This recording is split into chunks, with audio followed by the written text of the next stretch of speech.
दिल्ली में शराब घोटाले को लेकर बीजेपी का फैलाया झूठ लॉकर से मिला क्या? झूठ बेनकाब हुआ तो पूरे देश में बीजेपी की फजीहत हो गई।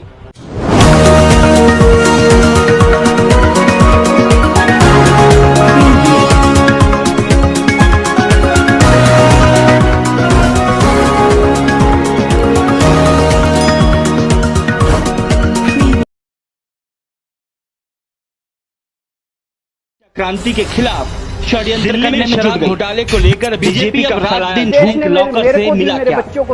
झूठ बेनकाब है जो अपने नॉमिनेशन की व्यवस्था करना चाहते हैं। इसके साथ साथ जितने भी वोटर सेंटर हैं दिल्ली के, या तो बड़ी राजनीतिक पार्टियों के जो अधिकारी इनके अंदर काम कर रहे हैं, दिल्ली सरकार के अधिकारी जो आम आदमी पार्टी के अंदर काम कर रहे हैं, उनके अंतर्गत काम करते हैं, वो सारे उनको निर्देश दिया गया है कि गरीब लोग आए तो उनको वोटर सर्टिफिकेट इशू ना किया जाए।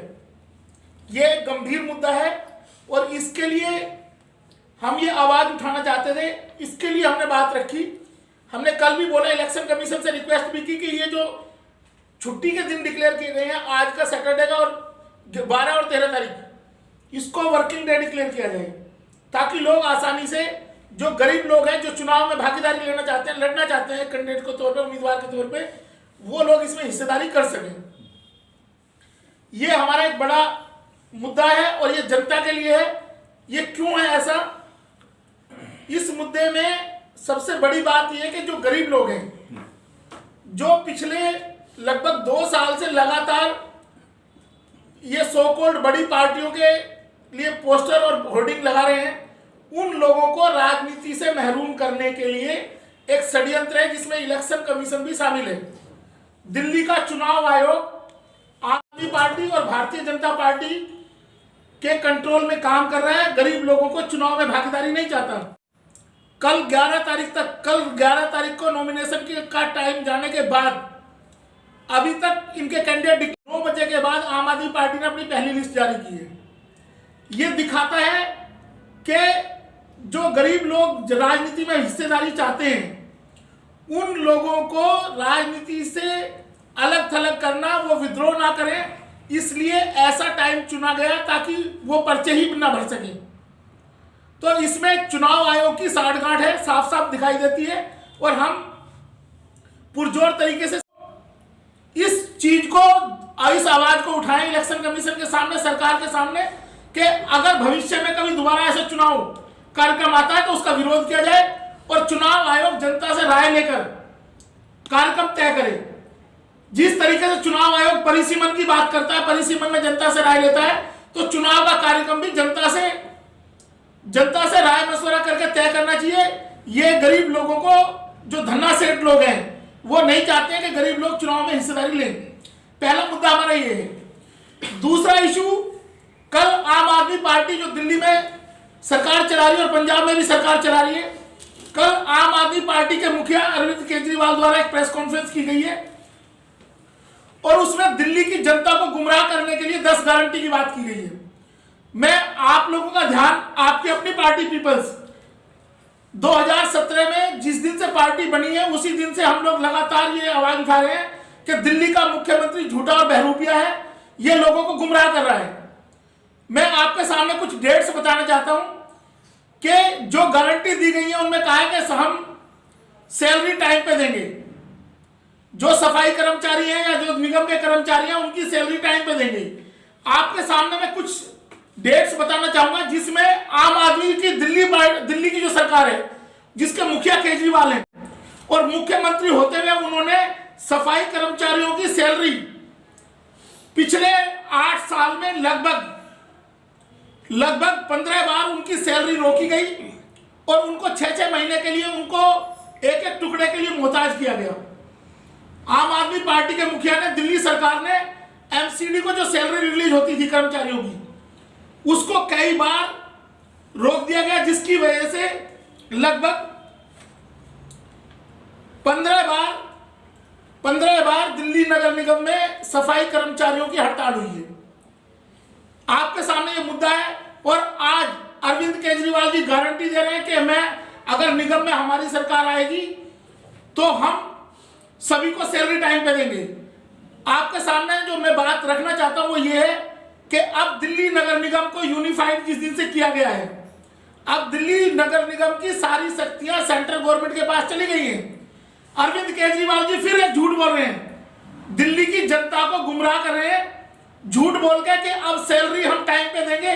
पहले उन्होंने गरीब लोगों के साथ धोखा किया, सफाई कर्मचारियों के साथ धोखा किया और उनको कहा कि आपकी सैलरी पीछे से नहीं आ रही, जबकि कई बार 4,70,000 करोड़ जो 70 करोड़ रुपए थे, 4,70,000 करोड़ रुपए उनकी सैलरी इन्होंने 3-4 बार रोक दी, जिसकी वजह से सफाई कर्मचारी सड़क पे कूड़ा फेंकने के लिए मजबूर हुए। अब जबकि वो केंद्र के अधीन हो चुके हैं, तो दिल्ली नगर निगम में जो भी चुनाव में भागीदारी ले रहे हैं, मैं उनके सामने बात रखना चाहता हूं, दिल्ली की जनता के सामने आपकी प्रेस कॉन्फ्रेंस के माध्यम से, कि अब जबकि दिल्ली नगर निगम केंद्र सरकार के अधीन है और केंद्र में भारतीय जनता पार्टी की सरकार है, अगर निगम में दिल्ली की जनता ने भूल की तो जो दिल्ली में नगर निगम के कर्मचारी हैं उनका इससे भी बुरा हाल होने वाला है। ये आदमी फिर रोना रोएगा कि मुझे केंद्र से पैसा नहीं मिल रहा और अब की बार भी इसका जो दिल्ली नगर निगम है इसका बंटाधार हो जाएगा, इसके कर्मचारियों का हालत खराब होगी। दूसरा, दिल्ली में जो एक गारंटी दी गई है कूड़े के पहाड़ के बारे में, आम आदमी पार्टी बार बार कूड़े के पहाड़ की बात करती है।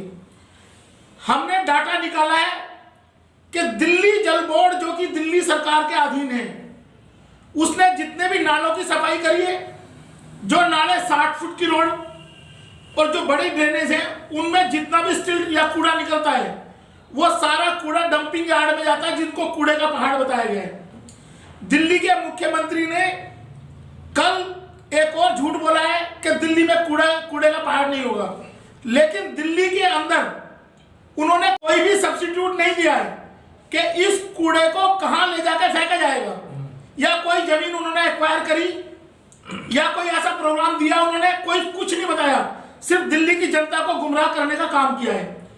ऐसे झूठे वादों के खिलाफ आपकी अपनी पार्टी लगातार संघर्ष कर रही है और अब हमने दिल्ली में कैंपेन चलाया था कि दोनों भ्रष्टाचारी है, एक बड़ा भ्रष्टाचारी एक छोटा भ्रष्टाचारी। एक 13,000 करोड़ के घोटाले की बात करती थी एक पार्टी और एक 26,000 करोड़ के घोटाले की बात कर रही थी। आज दिल्ली की जनता को चुनाव के दौरान आम आदमी पार्टी और भारतीय जनता पार्टी दोनों गुमराह कर रहे हैं। अब उन्होंने कूड़े पे उनकी राजनीति सिमट गई है, जो भ्रष्टाचार का मुद्दा था उसको खत्म कर दिया इन्होंने, अब सिर्फ कूड़े पे इनकी राजनीति सिमट गई है। तो आपकी अपनी पार्टी पीपल्स दिल्ली की जनता को आगाह कर रही है कि ऐसे झूठे और मक्कार और ऐसी झूठी गारंटी के बहकावे में ना आए और आप और इन दोनों भ्रष्टाचारियों को निगम से बाहर निकाल के करें और आपके अपनी पार्टी पीपल्स के कैंडिडेटों को समर्थन करें, ताकि आपकी जो गरीब जनता है, इस दिल्ली की जो गरीब जनता है, उसकी आवाज पुरजोर तरीके से आपकी अपनी पार्टी पीपल्स उठाए। धन्यवाद। मेरा एक छोटा सा सवाल, आपके कितने कैंडिडेट लड़ने जा रहे हैं? हमने 100 कैंडिडेट का टारगेट रखा है, कल शाम तक 14 तारीख को शाम तक कंफर्म होगा कितने हैं टोटल। तो आपका विरोध जो है कि क्या बीजेपी के खिलाफ रहेगा या आम आदमी पार्टी के खिलाफ? हमारा इन दोनों के खिलाफ विरोध है। दोनों ने ही लूटा है, दोनों ने गुमराह किया है, दोनों ने ही दिल्ली के सफाई कर्मचारी, दिल्ली के कर्मचारी जो निगम के कर्मचारी हैं उनको गुमराह किया है और दिल्ली की जनता को गुमराह किया है। कूड़ा डालने के बारे में जो ये बात अभी की जा रही है, अरविंद केजरीवाल 2013 से लगातार अपनी पार्टी को लेकर बने हुए दिल्ली में, वो बताए कि उन्होंने क्या काम किया कूड़ा हटाने के लिए। आज चुनाव के दौरान वो कूड़े के पहाड़ पे जा रहे हैं, तो कूड़े के पहाड़ पे वो पहाड़ उनका खुद का बनाया हुआ है।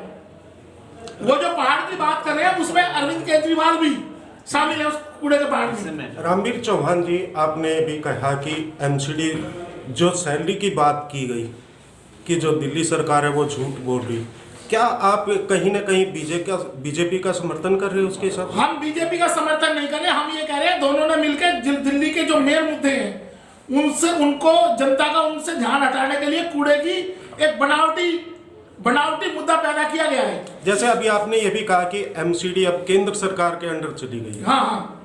तो फिर अगर किसी और पार्टी की एमसीडी में सरकार बनती है या आपकी आती है, आपकी अपनी पार्टी की सरकार आती है, क्या सैलरी का आपके पास कोई प्रावधान है कि उनकी सैलरी रुकेगी या उनको कंटिन्यू नहीं, मिलेगी? हमारे पास प्रावधान ये है कि केंद्र सरकार से डायरेक्ट फंडिंग की बात, उसमें जो एक्ट आया है नया 2022 में जो एक्ट आया है जिसके तहत एमसीडी डायरेक्ट केंद्र सरकार के अधीन होगी है, तो हम अपने रिसोर्सेज पैदा करेंगे और रिसोर्सेज पैदा करके सैलरी का इशू कभी बढ़ने नहीं देगा, इन लोगों को परमानेंट करेंगे हम लोग। क्या रामवीर जी जो परिसीमन हुआ है क्या वो ठीक हुआ है? परिसीमन का मैटर हाई कोर्ट में सब जुड़ी से, हाई कोर्ट में इसका सही और गलत का निर्णय हाई कोर्ट लेगा। 14 दिसंबर कांग्रेस पार्टी ने अपनी एक पिटीशन फाइल की है, हालांकि हमें नहीं लगता कि उस पिटीशन का कोई मतलब रहेगा। अगर मॉडल कोड ऑफ कंडक्ट बीच में लागू हो जाता है और इलेक्शन प्रक्रिया शुरू हो जाती है तो अब उस परिसीमन का कोई मतलब नहीं है। गलत सही पे तो कोर्ट डिसाइड करेगी कि वो प्रक्रिया गलत थी या सही थी। आखिर में चलते चलते आपके वोटर हैं, सपोर्टर हैं दिल्ली के अंदर जितने भी लोग हैं या लोगों को अवेयर करना चाहते हैं वोट देने के मामले में, तो क्या कहेंगे फिर? देखिए, हमारा ये कहना है कि दिल्ली के गरीब लोगों को, जितने भी दिल्ली के गरीब लोग हैं, चाहे वो किसी भी सिस्टम को मानते हैं, किसी धर्म को मानते हैं, किसी जाति को मानते हैं, मेरा उनसे ये अनुरोध है कि ये दोनों ही पार्टियां, आम आदमी पार्टी और भारतीय जनता पार्टी, ये गरीबों का शोषण करने के लिए बनी है। गरीब लोगों को गुमराह करके अपना वोट, उनका वोट लूटने के लिए काम कर रहे हैं। और इसका एक सबसे बड़ा उदाहरण है राजेंद्र पाल गौतम, दिल्ली का एक मंत्री है जिसने आम आदमी पार्टी के मुखिया के कहने पे 22 प्रतिज्ञा का कार्यक्रम रखवाया। और उस मंत्री को क्या था, वो सच्चाई ये थी कि आम आदमी पार्टी के मुखिया राष्ट्रीय परिदृश्य पे आना चाहते हैं और वो उनके पास कोई दलित लीडरशिप नहीं थी।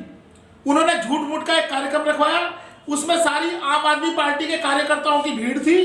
उस भीड़ को दिखाकर बताया गया कि 10,000 लोगों ने शपथ लिया बौद्ध धर्म की, 22 प्रतिज्ञा ली है। लेकिन सच्चाई यह थी कि राजेंद्र पाल गौतम को राष्ट्रीय नेता बनाने के लिए और दलित समाज को गुमराह करने के लिए वो कार्यक्रम रखवाया गया था, ताकि दलित समाज सारा राजेंद्र पाल के प्रति सिंपैथी दिखाए और वो आने वाले लोकसभा के चुनाव में उसके पीछे हो जाए।